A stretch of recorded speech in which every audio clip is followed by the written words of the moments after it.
রোজি, কি হলো? মনে হলো সেই দিনই বিয়ে হলো। দেখতে দেখতে 26টা বছর পার হয়ে গেল, বুঝতেই পারলাম না। তাই নাকি ভাইজান? তোমার দেখতে দেখতে পার হয়েছে, কিন্তু আমার দেখতে দেখতে পার হয়নি তো। আমার এই যে তোমার সংসারে রান্না করতে করতে 100 পদের রান্নাঘরে থাকতে থাকতে জানমান তেনা তেনা হয়ে গেছে। ওই যে বাথরুমে গোসল করতে যায়, এক বালতি বালতি কাপড় কাচতে কাচতে জানমান শেষ হয়ে গেছে। আরো কি শুনবেন ভাইজান? আপনার পরিবারে কাজ করতে করতে ঝিগিরি করতে করতে আমার জীবনটা গেছে। আর তার সাথে তোমার বাপ মা ভাই ভাই ভাবি পাড়া প্রতিবেশী আত্মীয় স্বজন সবার খোঁটা শুনতে শুনতে আর মন জগিয়ে চলতে। তোমাকে বললাম কি, আর তুমি ব্যাপারটা কোথায় নিয়ে গেলা?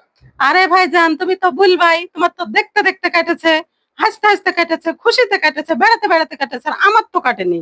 আর তোমার বাবা হতে হতে আনন্দতে কেটেছে, আর আমার তোমার সংসারে ঘানি টানতে টানতে কষ্টে কেটেছে।